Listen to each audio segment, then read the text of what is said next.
All right, guys, so we are back with Unit 1, Discussion 3, Predation, Competition, and Food Webs. So for predation, we're actually going to do this as an in-class activity when we get there, and we're going to look at different circumstances where predation limits populations. Remember, we've already talked a little bit about this before, so we'll be expanding on the topic. Next is competition.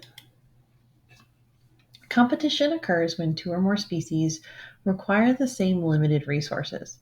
And remember, direct competition will impact both species negatively because one will always eventually outcompete the other.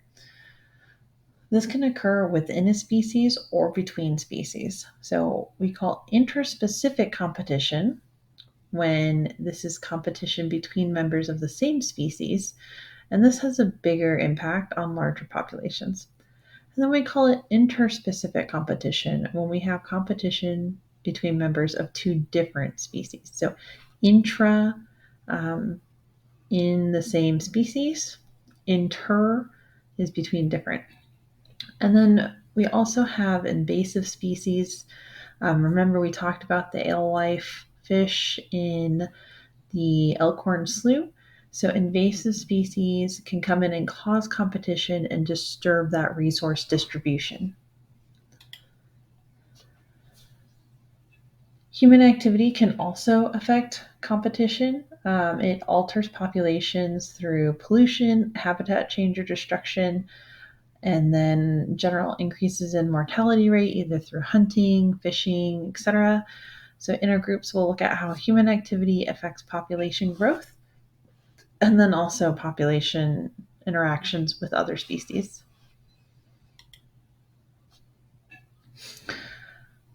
Last but not least, we're going to talk about producers, consumers, and food webs. And hopefully this is a bit of a review from middle school science and even elementary school science a bit. But we are going to take a deeper look at these topics.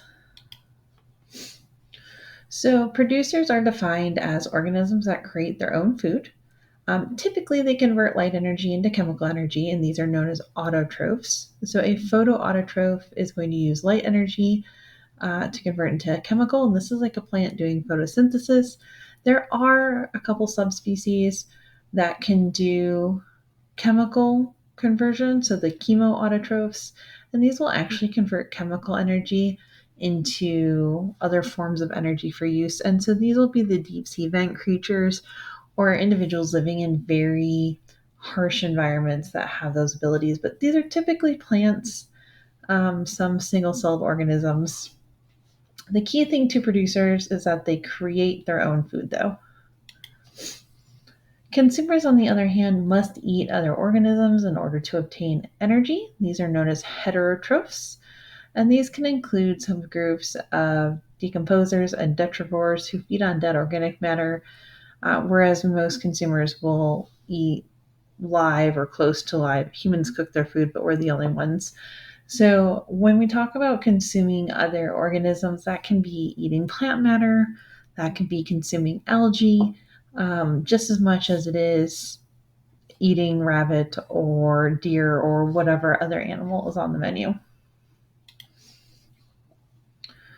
So when we talk about these producers and consumers and how energy passes through an ecosystem, at its most basic, we're going to look at food chains. And food chains are a visual representation in a single line of how energy is passed from the initial producer up through the different trophic levels.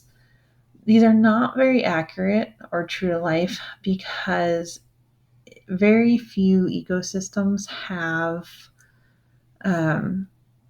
only one single set of organisms and one food chain going on at any one time. So it's good for looking at what's being passed along when we want to see what's happening to a specific individual, but it doesn't give us the overall picture. And it also doesn't take into account multiple food sources. So again, not very true to life, but it does show a very generalized idea of how energy passes up that food chain. You'll notice here we start with the leaf, the caterpillar eats the leaf, the chameleon eats the caterpillar, the snake would eat the chameleon, and then the mongoose would eat the snake. So when we talk about trophic levels is how we organize our levels of producers and consumers that we talk about when we talk about food chains and webs.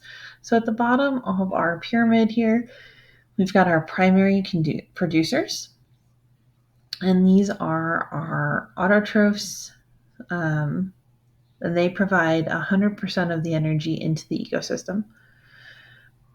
At the top, we have stacked levels of consumers. You'll notice that we have primary, secondary. They put third, but you will also hear tertiary and then apex predators at the very top. Apex isn't always included. Oftentimes it's just tertiary and other high level consumers. And then we've got decomposers, and technically detrivores can also be found at pretty much any level. And that helps recycle nutrients back down to those producers. So if we look at this pyramid, you'll notice that the energy or these numbers are shifting at each one. And this is because that number is representative of the amount of energy that passes through at each level. So as I said, our primary producers put 100% of the energy into the ecosystem here. Primary consumers, so things that eat the producers, are only going to be able to gain about 10% of energy from those producers just due to loss from inefficiencies, heat loss, and other things. It's not possible to pass too much more than that up. Now we say 10%, it's a general rule of thumb. It actually does fluctuate, 7 to 15 or something like that. But regardless, you're not going to get much more. You're not going to have 50 or 75% get passed. We're just not efficient consumers, and there's really not a lot of animals that are. So at each level, we're passing about 10% on. So you see that our secondary consumers, it puts 1% because that's 10% of the 10%. And then at the very top, it's 0.1%. So what does this actually indicate? What this indicates is that as you go to the higher levels, as you become more complex, or if you are eating things that ate other things instead of going directly to the source, is that you are going to have to eat more to gain the same amount of energy as someone at a different level. A little side note here on the nutrition aspect of things. Different animals have different nutritional needs. Different organisms have different nutritional needs. So just looking at the numbers energy-wise, it's easy to say, oh, well, we should all just eat only primary producers. But primary producers don't have a lot of the nutrients and minerals and things that more complex creatures need. So you have to have a varied diet to be successful. And then last but not least, we are going to talk about food webs. So these are visual representations of the trophic levels for a community. And food webs are going to include multiple producer and consumer relationships that crisscross and interact. And this is going to be more accurate and true to life for our ecosystems because most things have more than one thing that they eat. This is also really useful when you want to trace a toxin or when you want to see what's going to happen if we do lose one. Like if we look here at this specific example, if we were to say, well, what happens if we lose the grasshopper, right? We can see, well, here's who eats the grasshopper. And we can see that one of them has another source of food, but this bird and skunk and vulture line do not. So if the grasshopper were to leave, they would either have to adapt or they would die out.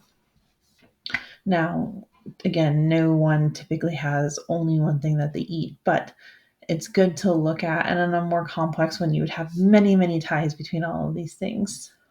And it would be very useful and helpful for ecologists and conservation biologists to have an understanding of those relationships within the ecosystem. All right, so that is it for producers, consumers, food chains, food webs, and trophic levels.